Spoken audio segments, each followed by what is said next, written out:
Bonjour, chers abonnés. Aujourd'hui, nous allons continuer la formation en comptabilité générale. Comme la semaine passée, on avait commencé, on a initié la notion d'amortissement et plan d'amortissement linéaire.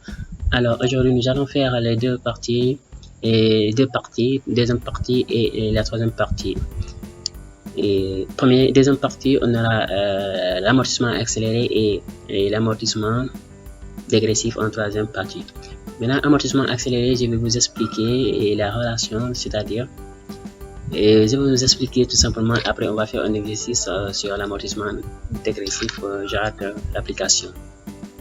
Alors, pour vous dire que l'amortissement linéaire est la base, c'est-à-dire la vidéo qu'on avait fait la semaine passée. Si vous n'avez pas regardé, je vous conseille d'aller regarder pour pouvoir comprendre aujourd'hui ce que nous allons faire.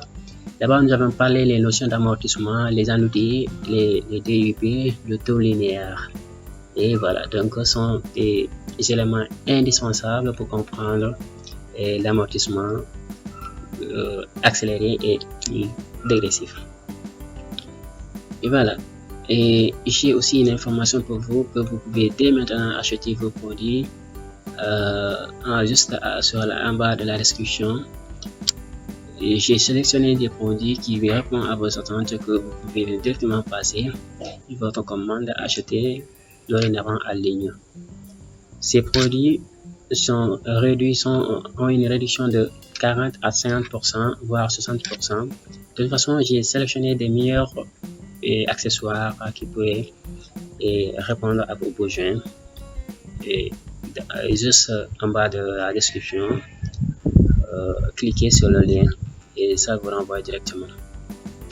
Alors, donc nous allons commencer. Et n'oubliez pas que j'ai dit d'aller revoir le cours de l'amortissement linéaire. Alors, amortissement accéléré. Amortissement accéléré, il ne se diffère pas trop à l'amortissement linéaire. La seule différence est que l'amortissement accéléré, il prend en compte une année, c'est-à-dire après avoir déterminé la première annuité, N de première année de l'amortissement, et cet amortissement vous dit qu'il faut ajouter 12 mois ou voire une année à cette année qui comme l'annuité, comme on détermine l'annuité en amortissement. Donc vous ajoutez une année en première annuité. Si en système linéaire, on avait 6 mois pour une première annuité. On avait amorti le bien sur 6 mois. Et accéléré vous dit qu'il faut ajouter 12 mois sur cette première annuité et vous aurez 18 mois. Donc, vous aurez la formule qui serait la valeur nominale fois le taux linéaire. Et exactement, vous allez utiliser le taux linéaire. Pourquoi je vous ai dit que l'amortissement linéaire est fondamental. Et là, on a posé cette formule. Et je vais reprendre cette formule. C'est égal à 100 sur DIP. 100 sur DIP, durée d'utilisation prévue, et vous avez le taux linéaire. Donc, première annuité à déterminer un amortissement accéléré est égal à la valeur nominale fois N fois le taux linéaire divisé par grand N. Si c'est un nombre de jours, ça sera 3600, et si c'est un nombre de mois, ça sera 12. Et voilà. Donc, on a ajouté, du fait qu'on a ajouté les 12 mois, et nous allons amortir, supposons, un bien sur 5 ans. Alors, on suppose en 2021, on a amorti 18 mois, et pour les autres années, vous aurez une annuité complète jusqu'à la dernière annuité, et vous allez calculer N restant à amortir que vous imputez. Seule différence à l'amortissement linéaire, c'est que accéléré, on ajoute 12 mois dès la première annuité. Donc, l'amortissement se fait ici de façon plus rapide que celui de l'amortissement linéaire. Donc, nous n'allons pas faire une application pour ça. Juste, c'est ça que vous devrez faire face à un système d'amortissement linéaire. Maintenant, nous allons voir le système d'amortissement dégressif. Je vais vous expliquer d'abord, après, on va faire un exercice d'application sur ça. Amortissement dégressif. voilà, a aussi des caractéristiques. 1. Nous devons déterminer le taux dégressif.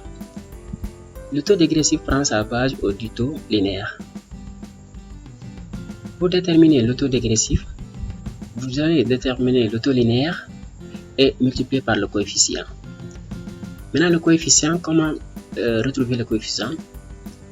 Si la durée d'utilisation est inférieure ou égale à 5 ans, le coefficient est égal à 2. Et si la durée d'utilisation du matériel est supérieure strictement à 5 ans au moins, vous utilisez 2,5. Cela veut dire supérieur strictement à 5, le coefficient sera 2,5. Alors, supposons que la durée d'utilisation est égale à 5. Le coefficient sera égal à 2 et le taux linéaire sera égal à 20. Si vous faites 100 sur durée d'utilisation, vous avez 20. Taux linéaire 20 fois 2 et ça vous donne 40. Donc, le taux dégressif est égal à ici 40. Ainsi de suite, si c'est 2,5, vous multipliez le taux linéaire par 2,5 pour déterminer le taux dégressif. Première caractéristique. Deuxième caractéristique, l'amortissement dégressif. Même si, supposons, vous avez fait l'achat le 15 premier mois de l'année N, cet amortissement vous dit, ce système vous dit de prendre toujours le premier de l'année d'acquisition. Le premier du mois d'acquisition. Alors, même si c'est le 25, on prend le premier. Autrement dit, ici, on ne peut pas exprimer un nombre de jours. Nous ne pouvons qu'exprimer un nombre de mois. Nous, on prend le premier toujours de la date d'acquisition. Et voilà. Et ce qui n'est pas égal aussi, c'est que l'amortissement linéaire ne prend pas ça. Prend la date exacte. Ça, c'est deuxième caractéristique de l'amortissement dégressif.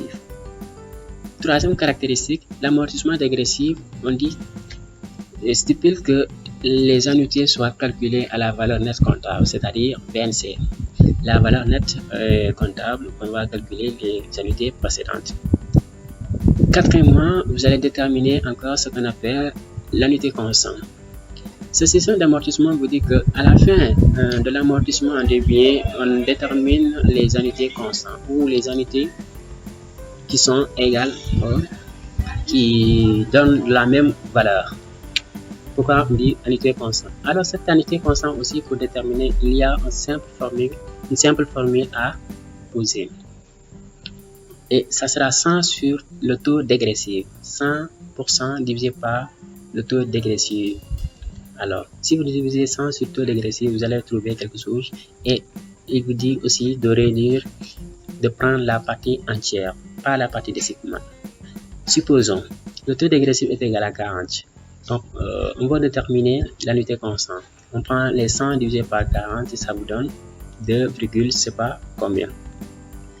Et voilà. Si vous avez 2, quelque chose, nous, c'est 2,5 si ma mémoire est bonne.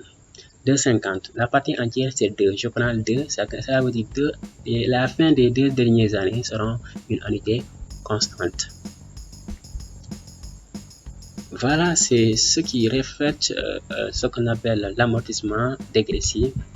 On a cité 4 caractéristiques essentielles que vous devrez comprendre pour parler, pour pouvoir faire l'amortissement dégressif. Sans plus tarder, nous allons faire une application sur ça pour bien comprendre cette notion.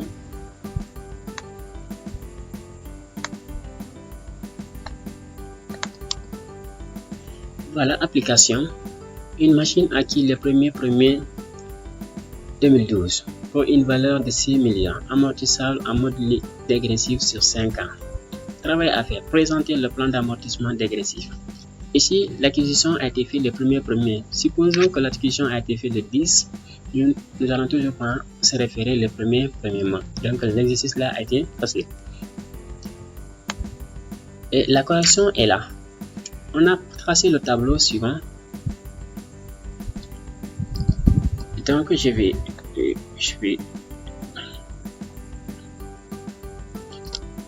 on est là. la valeur nominale. Comme ici, la valeur résiduelle est égale à 0, on n'a pas donné. Donc, la valeur nominale que vous allez multiplier par le taux dégressif, la durée est égale à 5 ans, le taux linéaire est égal à 20, le coefficient est égal à 2. 20%, 20 fois 2, ça donne 40, le taux dégressif. Maintenant, vous multipliez par 12 sur 12. Je l'ai fait pour vous dire que la première annuité, vous allez diviser par 12 ici. Ici, c'est exprimé en nombre de mois. Oui, on a un an ici. Donc, vous faites ça, c'est la différence est 12 sur 12, c'est un an. Mais j'ai fait pour que vous puissiez comprendre la notion. Supposons que vous avez 11 ici, vous allez toujours diviser par 12. Parce que le premier mois de l'année 2012 jusqu'à la fin de l'année 2012, ça me donne 12 mois. Et vous avez votre annuité ici.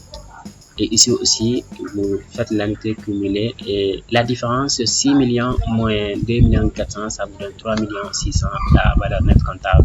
Cela veut dire, c'est la valeur nette comptable, c'est la valeur de la machine à la fin de l'année 2012. Alors, c'est cette. N'oubliez pas la quatrième caractéristique, troisième caractéristique, je veux dire, qu'on doit utiliser ce VNC comme base amortissable. On a 3 600 multiplié par le taux dégressif et annuité constant, c'est 1 multiplié par 1, ça donne toujours. On a 1 440 000. Et vous additionnez à ça, vous avez ça, vous avez l'amortissement, la VNC. Et vous reportez encore la VNC ici multiplié par le taux, vous avez l'annuité, le cumul des annuités est égal à 4 704 000 et ici la VNC est égale à 1 296 000.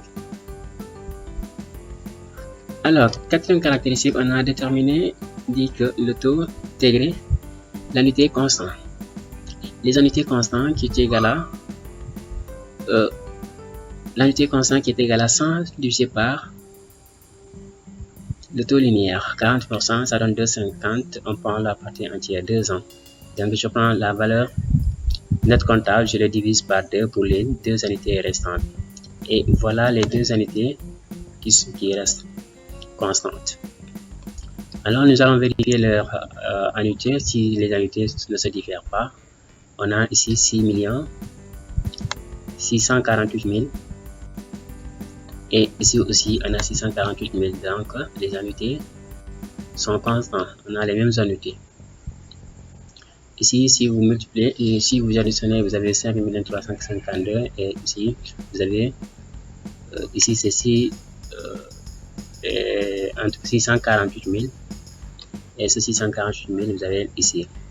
La somme des annuités égale à 6 millions. Alors, à la fin de l'amortissement, la somme des annuités est égale à la valeur d'origine. Ici, vous voyez, est égale à la valeur d'origine, ce qui est là. Vous voyez, 6 millions, 6 millions. Et la somme des amortissements, la valeur nette comptable est égale à 0. Cela signifie que en fin 2006, 31 2006, la machine n'a plus de valeur. Et voilà, son VNC, valeur comptable est égale à 0. Et voilà, c'est l'objet de cette vidéo aujourd'hui. On va s'arrêter là. Juste faire comprendre les deux parties qu'on a fait et accélérer. Je vous ai parlé de l'accéléré et de dégressif aussi. Notre prochaine vidéo, nous allons faire l'amortissement fiscal, déterminer et faire des ajustements. Et merci d'avoir suivi.